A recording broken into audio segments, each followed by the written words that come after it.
Hey guys, welcome back to Live for the Journey. I'm your host, Monica Velasquez. I'm Jackson Keenan, and this is our guest. Keely, I'm a junior journalism major. Yep. And so today, what are we talking about, Jackson? Today we are having a discussion with another student here at UMHB about her political opinions. We're going to go into different policies and that sort of stuff, so might as well jump right into it. Our first question for you today is, where do you stand on the political compass and why? Yeah, so as a Christian, I believe that we should be outside the political spectrum. We shouldn't be identifying ourselves. We can identify ourselves like within the right context, but as a Christian, we shouldn't be identifying ourselves as Republican or Democrat. But for the sake of the question, I would say that I stand on the conservative side, not necessarily Republican, but more conservative, because I agree with most of the views that conservatism holds. So, coming into this major election, as we near closer and closer, as we're filming this, will be the VP debate. Our next question is, who are you supporting in this pivotal election and why? Yeah, so honestly, neither of the candidates are amazing. If I could have it a different way, I totally would. I think a lot of people would say that as well. But it is what it is. With that being said, I will probably be voting for Trump. There are definitely better Republican candidates, but it's either him or somebody I would write in. So, yep, I'm choosing him. Just out of curiosity, what would be your ideal candidate for this election? Can it be a dead person? It would have to be an alive person. Oh, dang. Let's see. Honestly, I really wish that the governor of Florida, who I can't remember his name anymore, Ron DeSantis, stayed in the race. He was there months ago, but he dropped out. So it was really sad. I really liked him, and I think he would have done great. But he did not stay in the race. So. All right. So my first question is, what sort of things led you to, I guess, not fully supporting Trump, but you submitting your vote for Trump? Yeah, so I'm going to be voting for Trump. I don't agree with everything he stands for, but I agree with most things, and I think that he would do a decent job of turning this country back around, in my humble opinion.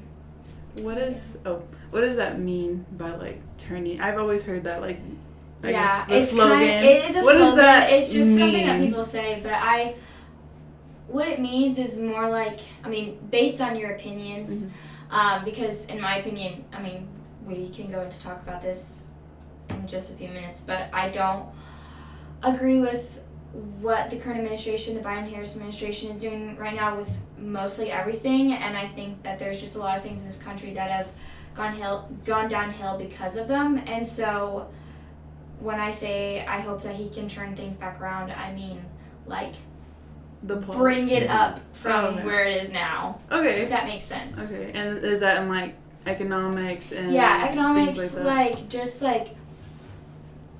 Social issues, because there's just so much unrest going on right now, and foreign policy. Okay.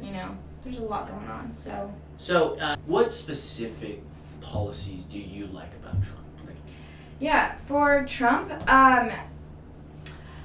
like I said, I don't agree with everything that he stands for, but I agree with most of the things he stands for, and so, yeah, it kind of is what it is, like I said earlier. He's mostly pro-life, and I support his plans for immigration.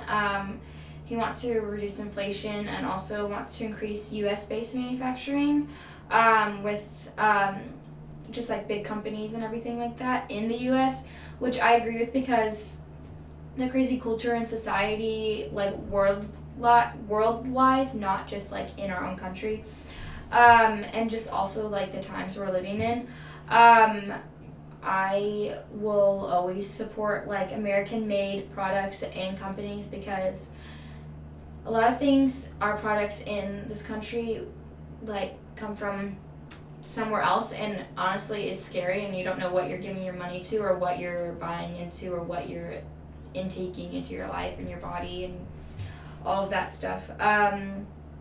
But yeah, so I really support that. I support all of like American made, American like branded, established companies and products. He also wants to cut federal spending, which I think is huge because with a lot of like the wars going on right now, our current administration is just pouring money into things that I don't think we should be pouring money into when we have things like Hurricane Helen or Helene, however you say it, that's going on and just like destroying so much that we could be helping people who are suffering because of that.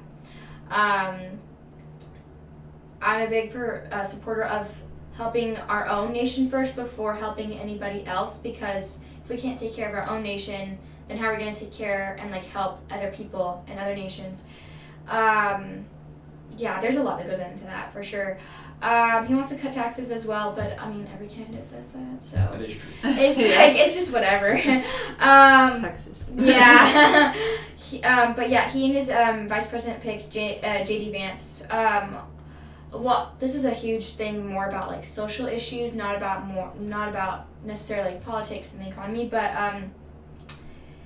yeah, he and J.D. Vance want to get critical race theory and radical like gender ideology out of schools, which I really agree with, because if you want to believe that, it's fine, but like putting it into education systems without parents' consent, especially for like younger kids, is like scary, because you know little kids should not be thinking about that stuff like at that age. And also like with like all the race stuff, it's just confusing, like they don't know what's what, and like yeah, so just stick with like the regular textbook history, because I mean it's worked thus far, but now we're wanting to input all of this crazy stuff that not everyone agrees with, and so just stick with accurate history. But yeah, that's kind of like the policies that I agree with that he supports. Okay. So we're going to go into specific policies now. We're going to kind of go up and down the line. I may add questions to your list, by the way, just as things come up. So our first question is going to be a discussion about inflation. Mm-hmm. So throughout the past few years under the Biden administration, inflation has gone up tremendously due to a variety of factors, both internally and externally. So it is on the docket for both candidates. Do you believe that Trump will be able to, I wouldn't say end inflation because you can't really do that, but do you believe that he will be able to cut inflation? Yes, I sure hope so. But I cannot really say for sure, because I mean the economy is something that is always fluctuating, and inflation too. I mean, it just depends on like inflation depends on how you make goods and how you sell them, and like supply and demand. And so there's so many factors that go into all of that I mean, like you said, not one person can just be like end all inflation, because there's so many factors in the economy, and it's wild. But like if you look at Trump's last term, which I mean I totally forgot that he was president before, because I feel like we've just been living in this like endless COVID thing. I don't even know. But the early half of his last term, he was able to reduce inflation and lower costs of regular goods and gas prices.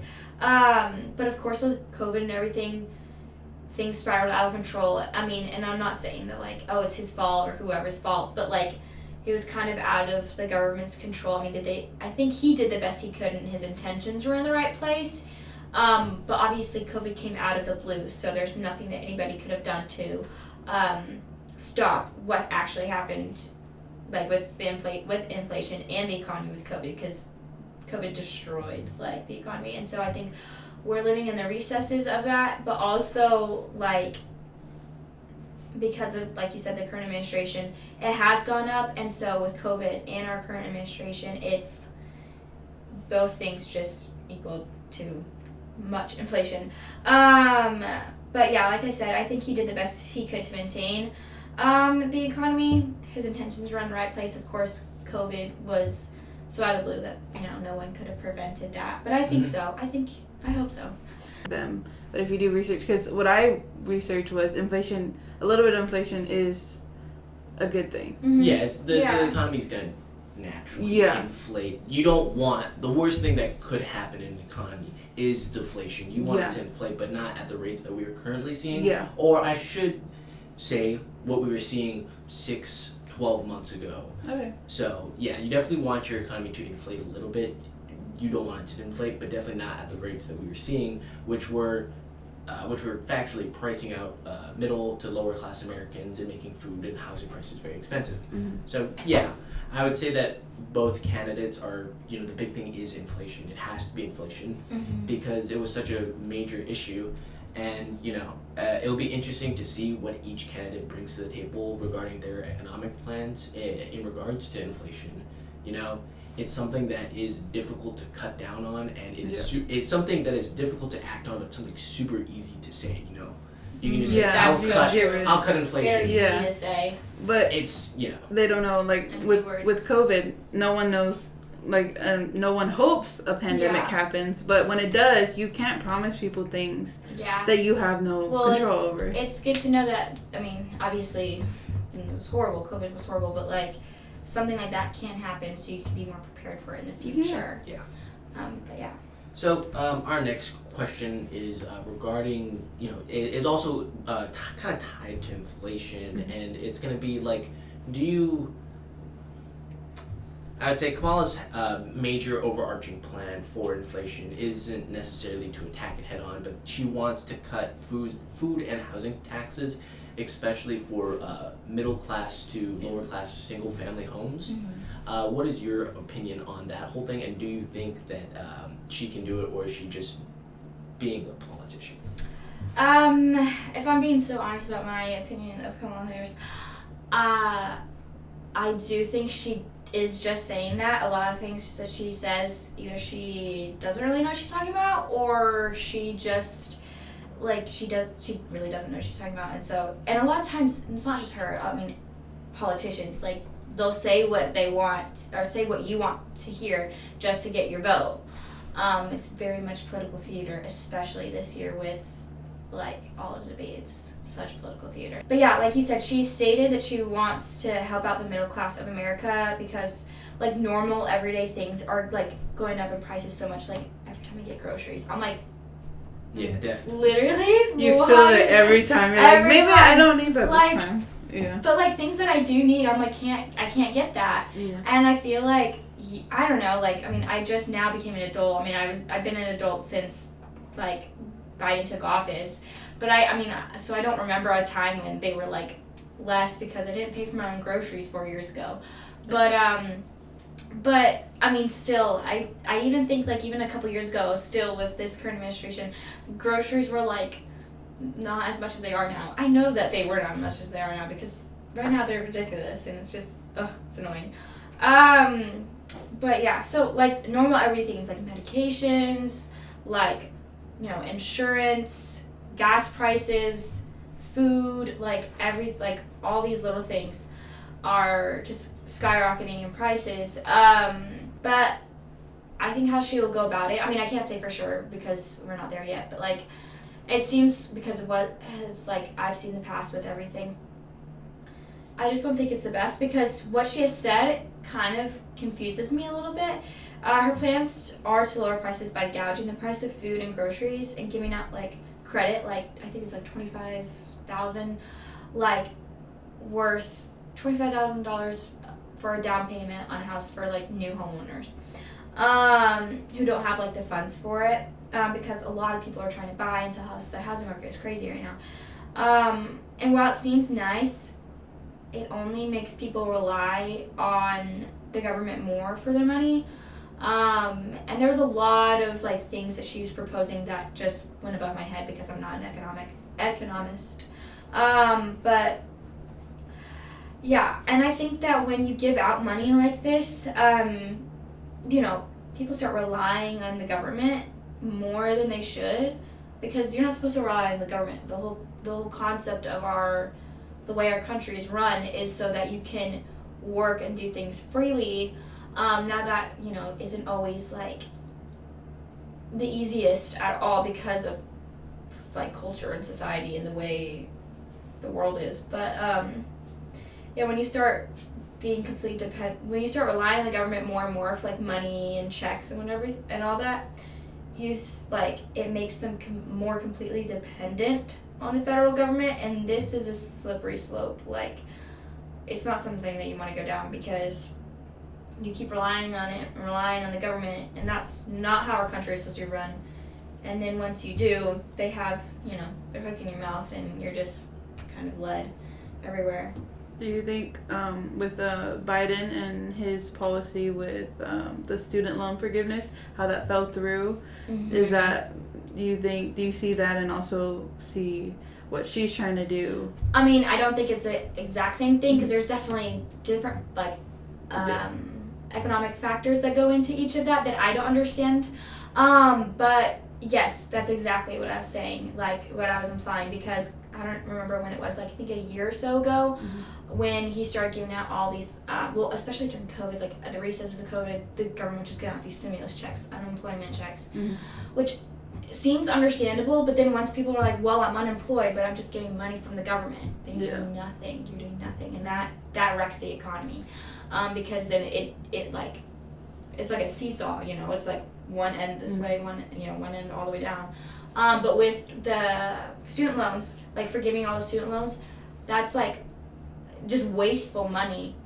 And people are just like, well, I can just go to college, whatever, and like I don't have to pay anything. No responsibility. There's no responsibility, and like I said, the seesaw tatters, and so,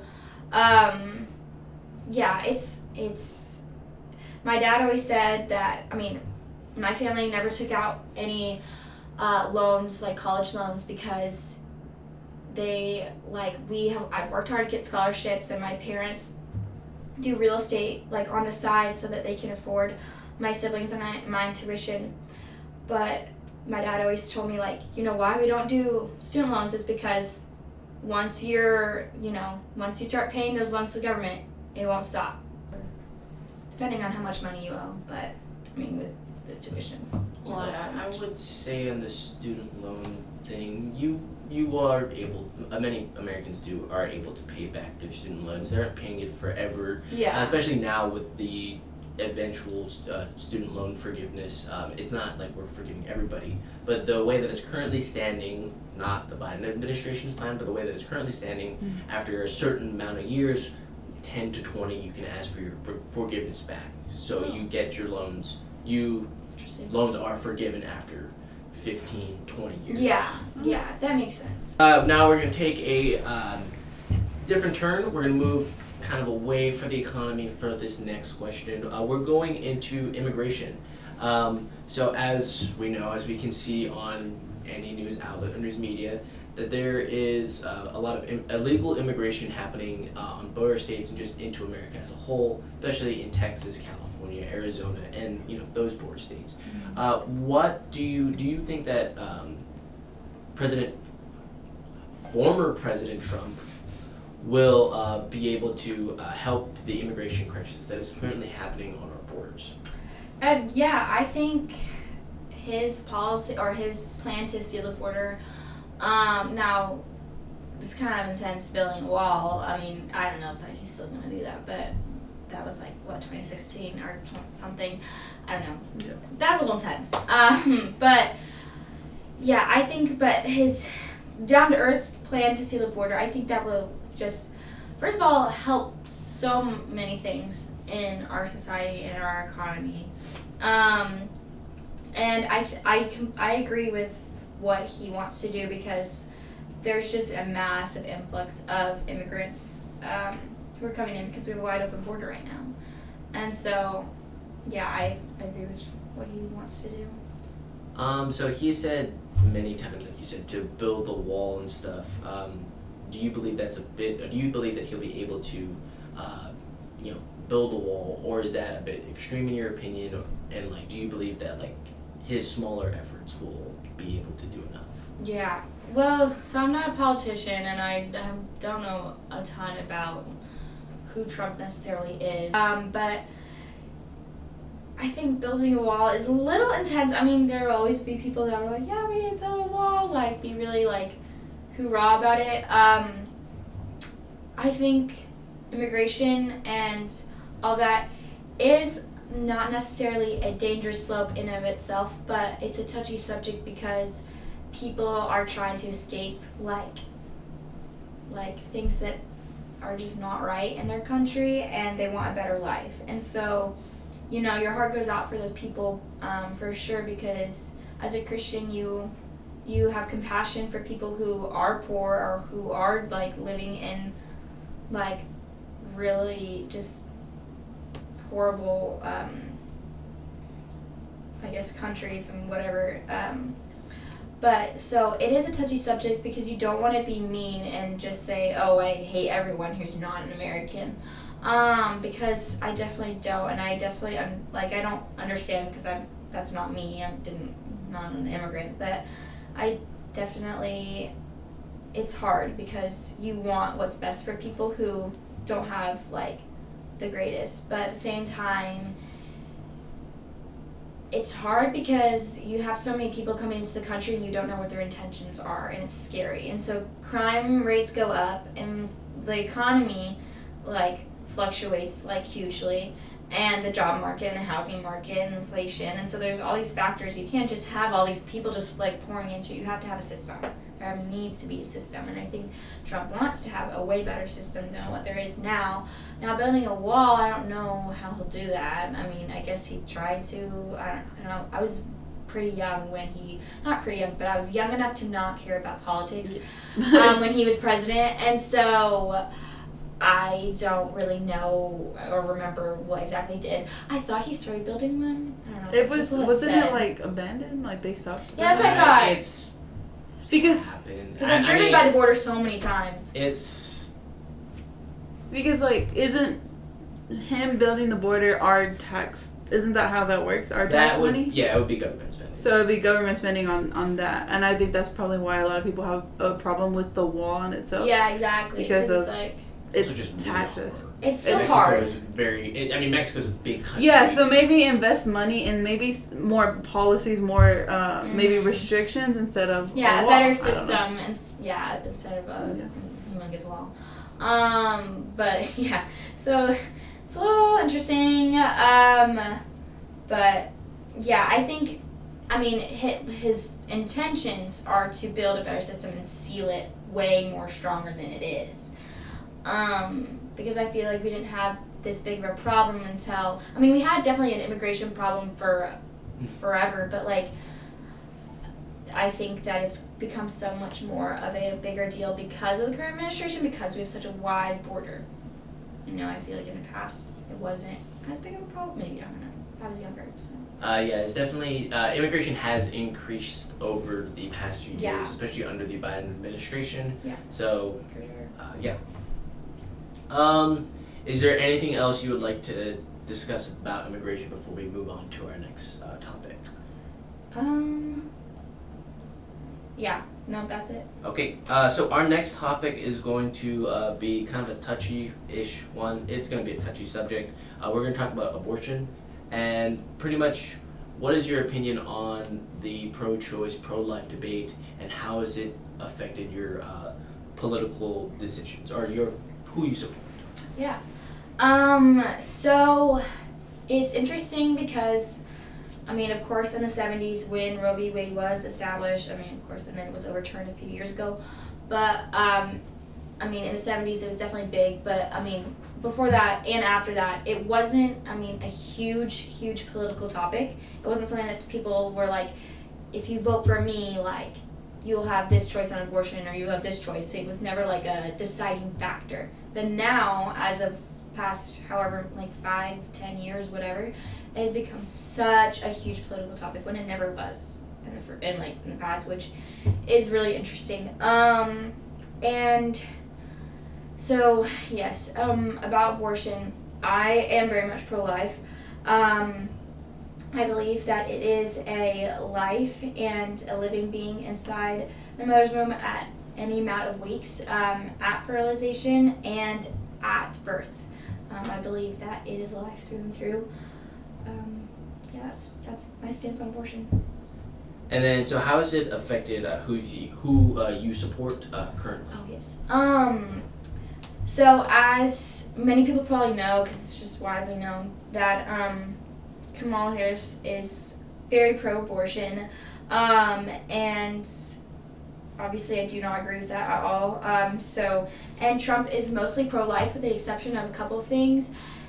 I don't agree with any exceptions to abortion, so of course I don't agree with everything that he believes about abortion, but he is more pro-life than she is, and so that has swayed much of my decision. Also, his VP pick, J.D. Vance, is very pro-life too, and I really, really appreciate that in him.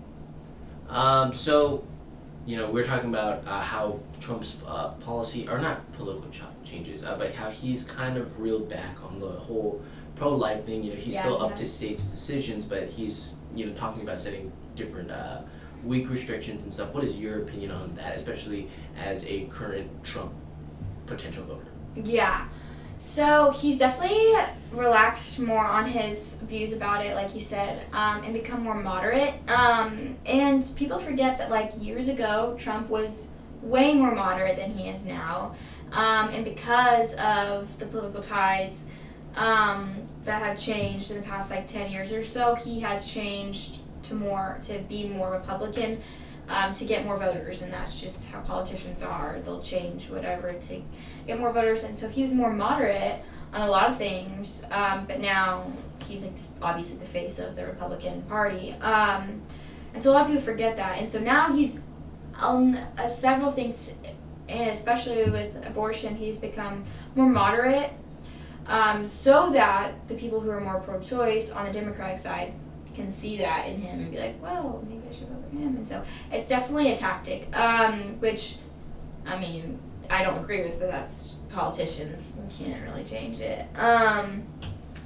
But yeah, so I don't agree with, like I said, I don't agree with everything that he stands for, because he says, I'm pro-life with the exception of, in regards to SA, in regards to the life of the mother, which that all is very touchy subject, but it is a life that's inside the mother's womb, so it's hard when somebody that you're trying to support for to be president says that and you just don't agree with it. So that would be my stance on it. He has become more moderate, which is unfortunate, but yeah, what can you do? So my next question is kind of over the, I guess this was a few weeks ago now, but a few weeks ago Trump said Trump's stance on IVF. IVF has been very strong, saying that he wants IVF to be mandated by health insurance policies. What is your opinion on IVF, and what is your opinions on Trump's statements towards IVF? Yeah, so... in vitro fertilization. Yeah, IVF is just going to describe it. IVF is in vitro fertilization. Definition is basically a medical procedure whereby an egg is fertilized by sperm in a test tube or elsewhere outside the body, and so it's not the natural way that a baby is made, I guess.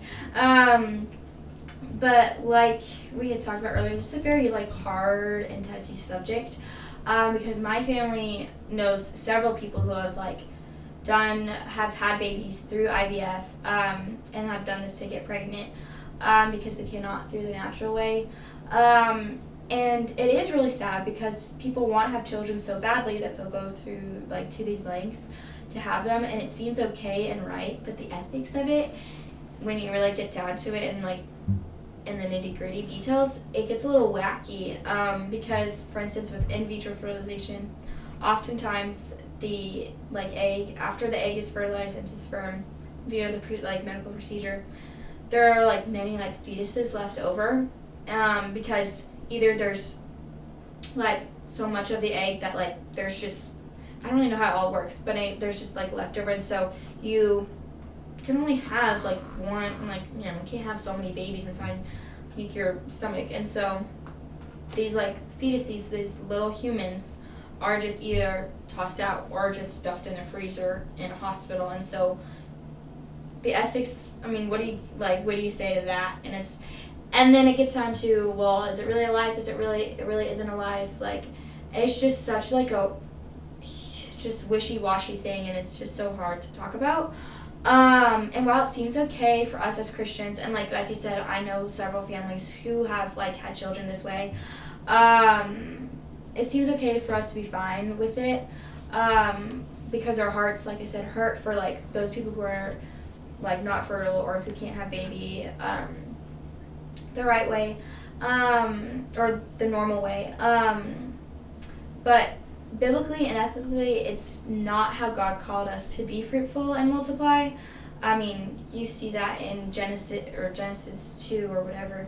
Like, the Lord, like, made man and woman to be with each other. And while it's hard because of sin that we have, like, problems like infertility and, like, all these other medical things, you know, it's hard because that's a product of sin and you can't, you know, do anything to change it. But it's not how God called us to do.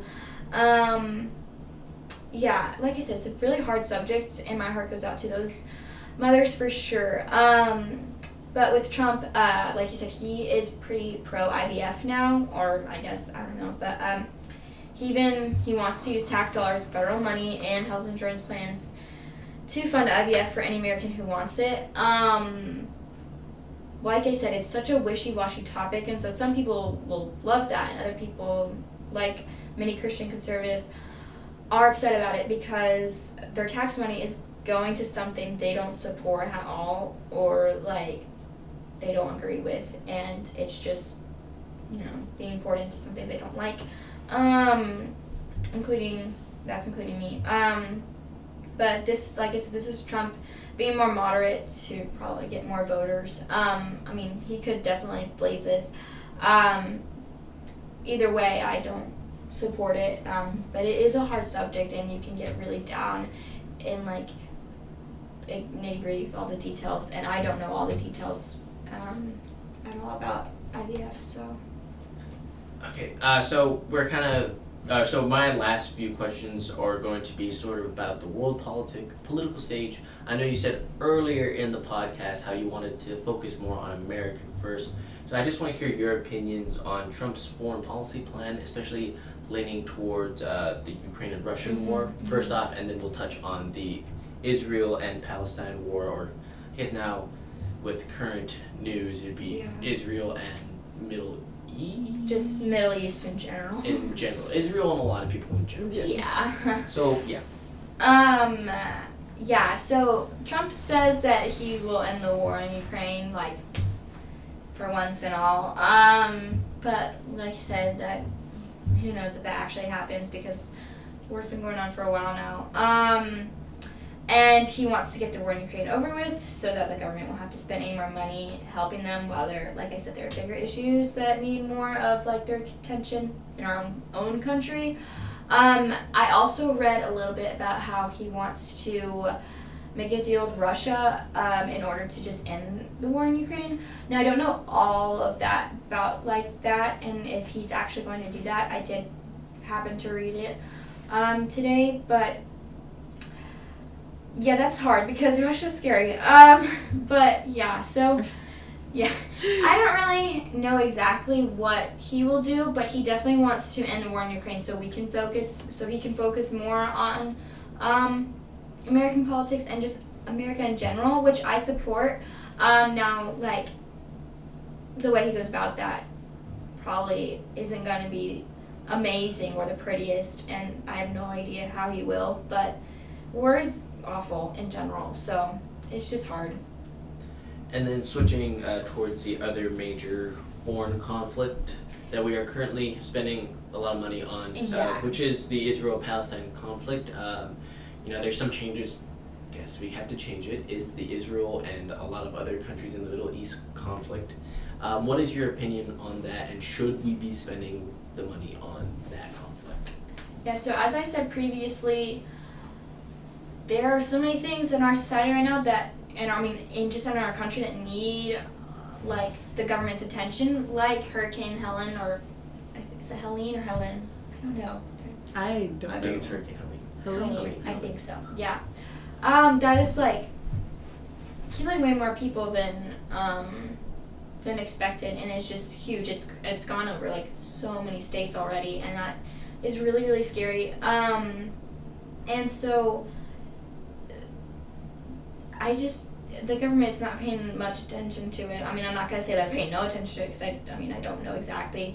But we're putting so much money into the war in Israel when, I mean, if you look at Israel's history, they've always had issues with Palestine. I mean, obviously it's not the Israel-Palestine war anymore, like you said, but they've always had issues with that certain country and that certain strip, Gaza. And so it's just like, it's hard because you could say so much about it and how we need to be supporting or not supporting or whatever, but there's always been issues like that. So it's really nothing new. There's always been trouble in the Middle East, like always. And so, yes, of course we want to help out as much as we can to like the best of our abilities, like in a godly way. I mean, obviously the government's not going to do that, but you can't be spending putting so much money into something that's going to be ongoing for a while. I mean, I hope it stops soon for sure. I pray that it stops soon, but it's hard when you have something like a hurricane, like a huge hurricane. Like I don't think we've seen this big of a hurricane since like years, and so you want to be helping out your own people before you help out other people. And the war's been going on for a while now, so it's like, haven't they?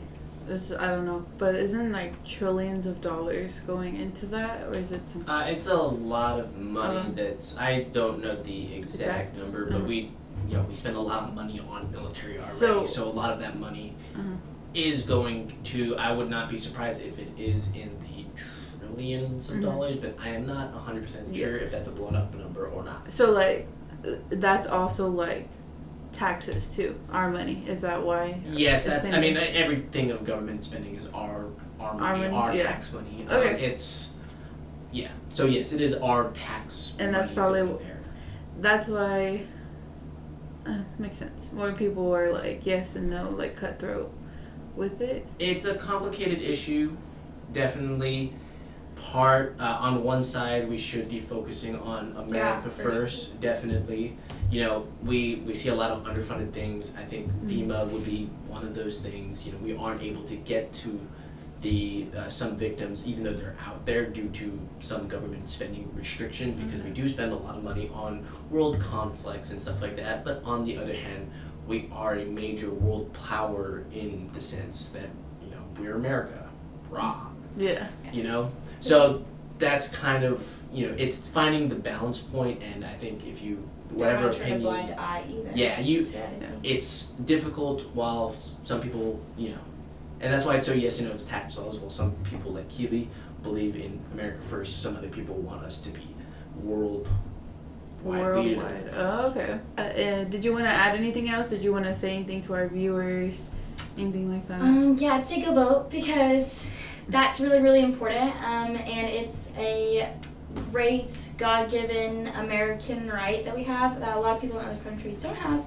So don't want to take that for granted at all. And also, as Christians, we're called to trust in the Lord, and no matter who is the president, the Lord is still on the throne, so we don't really need to fear at all.